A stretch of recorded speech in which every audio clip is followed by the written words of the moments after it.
विधि की शादी को 6 वर्ष हो चुके थे।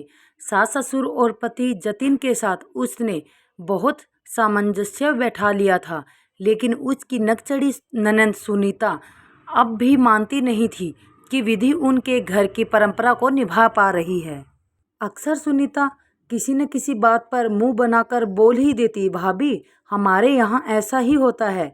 उसकी यही बात विधि को चुभती थी। शुरू शुरू में अपने कमरे में जाकर रोती भी थी और जतिन को भी बताया तो उसने भी यह कहकर टाल दिया, उसकी बात को दिल पर मत लगाओ।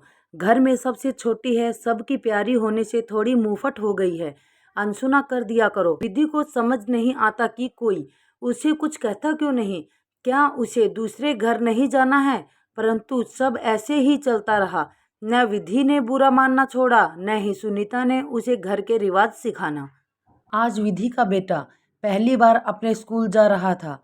सभी ऐसे उत्साहित थे जैसे कोई त्योहार हो। विधि ने उसे स्कूल यूनिफॉर्म पहना कर तैयार कर दिया। उसके बाल कंघी कर रही थी, तभी अनीता कटोरी में कुछ लेकर आई और चम्मच से उसे खिलाने लगी। ध्रुव नानुकर कर रहा था। विधि ने भी बोल दिया, दीदी बच्चा है, नहीं मन है उसका, स्कूल से आकर खा लेगा। अनीता तुनक गई, भाभी हमारे यहाँ ऐसा ही होता है। जब कोई पहली बार घर से बाहर किसी काम के लिए जाता है, मीठा दही खाकर ही जाता है। विधि कुछ बोलती उससे पहले ही जतिन ने आकर ध्रुव को गोद में उठा लिया और अपनी उंगली में लगाकर मीठा दही उसके होठों पर लगा दिया। स्कूल को लेट हो रहा है कहकर ध्रुव को लेकर चला गया। विधि अपने कमरे में चली गई। अनीता भी अब बोले जा रही थी, मैंने क्या गलत कर दिया? भाई तो अब सब कुछ भूल गए हैं। पहली बार ऑफिस गए थे तब भी मीठा दही मुझसे ही मांग कर खाकर गए थे। उनका बेटा मेरा भी तो भतीजा है, क्या मैं उसे दही नहीं खिला सकती? पापा जी ने उसे आवाज़ लगाई, तब जाकर वह चुप हुई। विधि इन घटनाओं से बहुत आहत होती थी, परंतु कोई हल नहीं निकल पाती। संयोग से उसी दिन उसकी मम्मी का फ़ोन आया। उन्हें बताया कि उसका भाई और भाभी विदेश से वापस आने वाले हैं। भाई विदेश में ही नौकरी करता था। उसने वहीं पर भारतीय मूल की एक लड़की से विवाह कर लिया था। शादी के बाद वे दोनों पहली बार वापस घर आ रहे थे।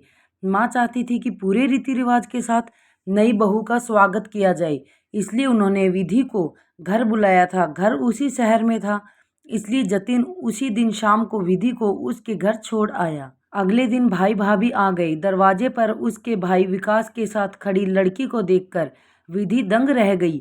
उसने लाल रंग की साड़ी पहन रखी थी, सिर पर पल्लू ले रखा था और माथे पर लाल रंग की बड़ी सी बिंदी लगा रखी थी। किसी भी तरह से विदेशी लड़की नहीं दिख रही थी। मम्मी पापा तो उसकी एक झलक पर ही गदगद हो गए। विधि भी उससे प्रभावित हुए बिना नहीं रह पाई। विकास बोला, अरे भाई अब घर के अंदर भी तो आने दो, क्या बाहर ही खड़े रखोगे? विधि ने मुस्कुराकर दोनों को अंदर आने का इशारा किया। घर की देहरी के अंदर रंगोली बनाकर चावलों से भरा एक कलश रखा था। नई बहू ने पैर अंदर रखने से पहले उसे हाथ में उठा लिया। विधि तुरंत उसके हाथ से कलश लेकर वापस उसी स्थान पर रख कर बोली, भाभी हमारे यहाँ कलश को पैर से गिराकर तब घर के अंदर प्रवेश करते हैं। नई बहू ने मुस्कुराकर वैसा ही किया और विकास के साथ अंदर आ गई। बाकी की रस्में पूरी करने के बाद सब ने खाना खाया और विधि माँ के कमरे में सोने चली गई। माँ अभी बाहर ही थी, तभी भाभी कमरे में आई। विधि के इशारा करने पर उसके पास ही बैठ गई। विधि का हाथ पकड़कर बोली, थैंक यू दीदी, आपने मुझे बताया कि घर के अंदर आने की रस्म कैसे की जाती है। मैं तो उल्टा ही कर रही थी। विधि हैरान थी कि भाभी इतनी अच्छी हिंदी बोल लेती हैं। भाभी ने विधि का हाथ पकड़ा तो उसकी चेतना वापस आई। दीदी जब तक मैं यहाँ हूँ आपको रुकना पड़ेगा, मुझे और भी बहुत कुछ जानना है आपके घर के रीति रिवाजों के बारे में। अब यही मेरा भी घर है। भाभी की बात से विधि को कुछ याद आया, उसका व्यवहार। जब अनीता उसे अपने घर के बारे में कुछ बोलती थी तब उसने कभी भी भाभी की तरह अनीता की बातों को सहजता से नहीं लिया। विधि ने भाभी के हाथ पर हाथ रखकर कहा, पूरी कोशिश करूंगी भाभी आपके जाने तक रुकने की। वैसे तो आप खुद बहुत समझदार हो, कुछ दिन यहाँ रहोगी तो देख कर ही सब सीख जाओगी। अभी आप सो जाओ, कल बात करेंगे। भाभी गुड नाइट बोलकर चली गई। विधि की आंखों में नींद नहीं थी। उसके सामने वे सभी घटनाएं घूम रही थी जब उसकी और अनीता की बहस होती थी। अगले दिन विधि उठते ही फिर से आगे की रस्मों के विषय में माँ से बात कर रही थी। तभी फ़ोन की घंटी बज उठी। उसने फ़ोन अटेंड किया। अनीता का फ़ोन था। अनीता कुछ बोलती उससे पहले ही विधि शुरू हो गई। दीदी, मैं जानती हूँ हमारे घर में बहुएं अधिक समय तक मायके में नहीं रुकती हैं, पर 2 दिन नई भाभी के पास रुक रही हूँ। आप वहाँ हो इसलिए मुझे अपने घर की चिंता नहीं है। इधर से अनीता की खनकती हंसी सुनाई दी। मैं कल आ रही हूँ भाई के साथ आपको लाने के लिए। कोई बहाना नहीं चलेगा भाभी, हमारे यहाँ ऐसा ही होता है। विधि भी हंसे जा रही थी। शायद 5 वर्ष में पहली बार खुलकर हंसी थी। विधि का पूरा दिन हंसते हुए बीता। अगले दिन जतिन, अनीता और ध्रुव उसे घर वापस लेने जाने के लिए आ गए। भाभी ने बहुत जल्दी की, लेकिन अनीता विधि को साथ लेकर ही गई। इस बार पहली बार ससुराल जाते हुए विधि के मन पर कोई बोझ नहीं था। रास्ते में कार में बातें करते हुए सब खुश थे।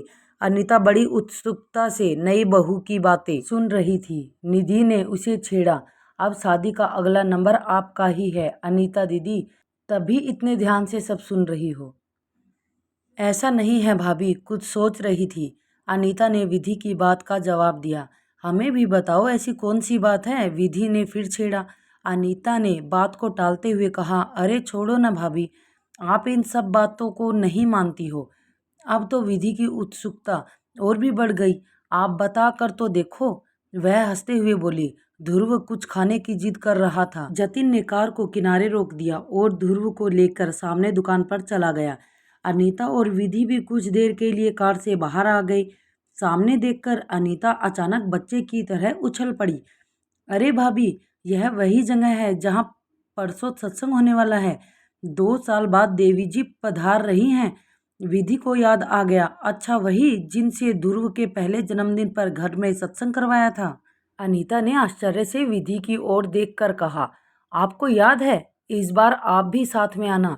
विधि ने बेमन से हाँ बोल दिया। मम्मी जी की तबीयत ठीक नहीं थी, इसलिए विधि को ही अनीता के साथ सत्संग में जाना पड़ा। अनीता सक्रियता से सब व्यवस्था देख रही थी। शहर के दूसरे लोग भी थे आयोजन में। सत्संग खत्म होने ही वाला था कि तेज आंधी चलने लगी। प्रवचन सुनने आए लोगों की अफरा तफरी मच गई। सब जल्दी से निकलना चाहते थे। देखते देखते पंडाल पूरा खाली हो गया। आयोजक भी चले गए। जतिन कार लेकर बाहर ही खड़े थे, इसलिए अनीता और विधि भी कार में बैठकर घर आ गई। थोड़ी देर बाद ही पुलिस स्टेशन से फ़ोन आया कि कई औरतों के गहने और आदमियों के पर्स गायब हो गए। सुबह होते ही पुलिस स्टेशन बुलाया। रात जैसे तैसे गुजरी। सुबह पुलिस स्टेशन में ही सभी आयोजक थे। विधि का नाम भी आयोजकों में था। पुलिस लगातार पूछताछ कर रही थी।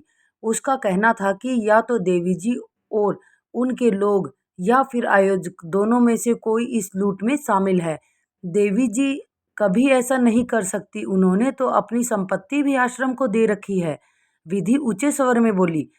पुलिस इंस्पेक्टर ने उसे शांत रहने की हिदायत देते हुए बताया कि देवी जी एक लंबी सजा काट कर आ चुकी औरत है। ठगी के केस में कई साल जेल में थी। जेल से छूटकर उसने भगवान के प्रवचन देकर ठगी शुरू कर दी थी। पुलिस को सूचना मिली थी सत्संग परिसर में पुरस्कर्मी साधारण कपड़े में घूम रहे थे। सारा सामान देवी जी के शिष्यों के पास से ही बरामद कर लिया गया। अनीता घर पहुंची तो मम्मी पापा की नज़रों का सामना नहीं कर पा रही थी। उसे सामान्य होने में कई दिन लगे। विधि पूरा समय उसके साथ थी और एक बदलाव महसूस कर रही थी कि अनीता अब बात बात पर बोलना भूल गई है कि भाभी हमारे यहाँ ऐसा ही होता है। रिश्ता कोई भी हो, हर रिश्ते को संभाल कर रखना चाहिए, क्योंकि हर रिश्ते की अहमियत अपनी जगह अलग होती है। धन्यवाद।